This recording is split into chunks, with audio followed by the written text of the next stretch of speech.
केजरीवाल जिस उम्मीद से उस बैठक में शामिल होने गए थे कि इस बैठक में ही तय कर लिया जाए कि विधेयक पर, जो विधेयक पारित हो गया, उस कानून पर सब लोग उसके विरोध में जाए, लेकिन उस विरोध में सभी गए, उसमें कोई दो राय नहीं कि विरोध में नहीं गए। लेकिन उस समय लोगों ने यह आश्वासन नहीं दिया, यह कह के कि इस मीटिंग का ये एजेंडा नहीं था, एक शुरुआती मीटिंग थी, लोगों का दिल टटोलने की मीटिंग थी, इरादा समझने की मीटिंग थी। उसके बाद जैसे प्रशांत जी ने बताया कि वहां लोग मिले, बेंगलोर में फिर इकट्ठे हुए और उसके बाद बंबई में विस्तार होगा। बेंगलोर में गए हैं तो बाकी चीजें और साफ हुई हैं, और अब बंबई में जब मिल रहे हैं तो बहुत सी चीजें वो फॉर्मेलिटी पूरी होगी जो एक संगठन को असली और वास्तविक रूप देने के लिए किया जाना है।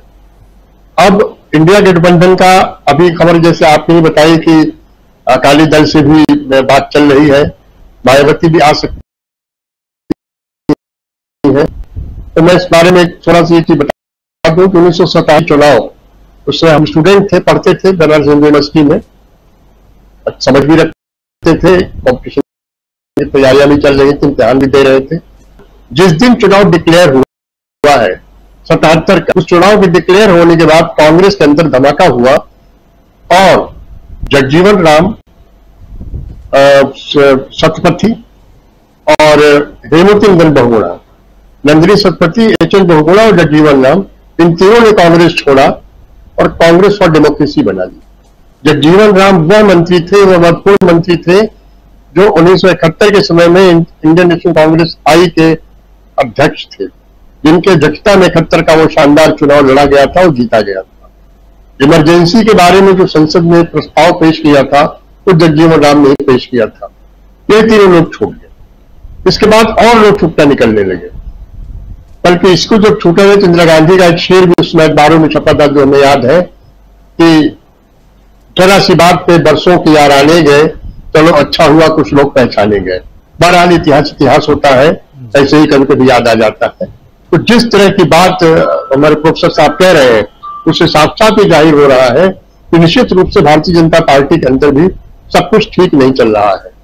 लाल किले में गडकरी जी का जो बिहेवियर प्रधानमंत्री जी के सामने दिखा, जो सीएजी की जो रिपोर्ट आई है, ऐसी क्या बात है कि 9 साल तक सीएजी शांत रही और आज अचानक जो रिपोर्ट आ रही है उसमें वही चीज हाईलाइट की जा रही है, जबकि घपले और भी हैं। इसी सदन में जो है 20,000 करोड़ के का हिसाब पूछने पर राहुल गांधी को सजा तक हो जाती है और इसके बाद सदन से निकाल भी दिया जाता है, मकान खाली करा लिया जाता है। इन सब चीजों को देख के लगता है कि भारतीय जनता पार्टी के अंदर भी स्थिति बहुत अच्छी नहीं है। दूसरी चीज, अब उनके साथ जुड़ता कौन है? सबका तो उन्होंने विश्वास खो दिया है, अपने लोगों का भी विश्वास खो दिया है। जब सदन में अविश्वास प्रस्ताव बहस चल रही है, अविश्वास प्रस्ताव मंत्रिमंडल के खिलाफ आया है, उस समय उसी मंत्रिमंडल के 2 वरिष्ठ मंत्री राजनाथ सिंह और नितिन गडकरी चुपचाप बैठे रहे, उन्हें मौका नहीं मिला कि वो इस बात को कहें, जबकि वरिष्ठता क्रम में अमित शाह के से ऊपर है राजनाथ सिंह, उन्हें बोलना चाहिए था, वो नहीं बोले। निश्चित रूप से उनको कहा गया होगा कि आप मत बोलिए, नहीं बोला उन्होंने। तो मेरा ये कहना है कि इंडिया गठबंधन के दिन अच्छे हैं और अच्छा समय आ रहा है। और जो आपने ये हेडिंग लगाई है कि उल्टे दिन शुरू है, तो निश्चित रूप से उल्टे दिन शुरू हो गए, इसमें कोई दो राय नहीं है। दूसरी चीज, चंद्रमा की बात आप कह रहे हैं, तो एक साधु बाबा का मैंने भी बयान सुना, वो यही कह रहे थे उसे हिंदू राज्य डिक्लेयर कर दिया जाए और शिव शक्ति पॉइंट को राजधानी बना दिया जाए। मुझे ऋग्वेद का एक की ऋचा याद है कि चंद्रमा मनसो जाता, चंद्रमा का जब मन पर बहुत प्रभाव पड़ता है तो मन ल्यूनेटिक हो जाता है। जो पागलपन हो, उन्माद की स्थिति है, चंद्रमा से ही निकली है। तो ये चंद्रयान की वैज्ञानिक सफलता को जिस तरीके से अपनी सफलता मानने की कोशिश की जा रही है, ये एक प्रकार का उन्माद है। कि वैसा ही उन्माद है जैसा आपको धर्म में दिखता है, जात में दिखता है, धन में दिखता है और आत्मश्लाघा में दिखता है।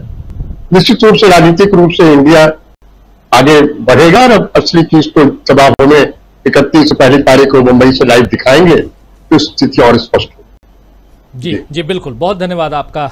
बहुत शानदार विश्लेषण और खासकर जो कुछ होने जा रहा है राजनीति में, बहुत सारी चीजें संभावनाओं का खेल है, आप जानते हैं, और हम उन संभावनाओं के आधार पर कुछ विश्लेषण करते हैं।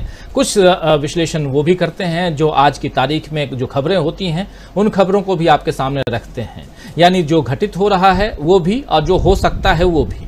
सूत्र एक बहुत बड़ी चीज होती है पत्रकारों के बीच।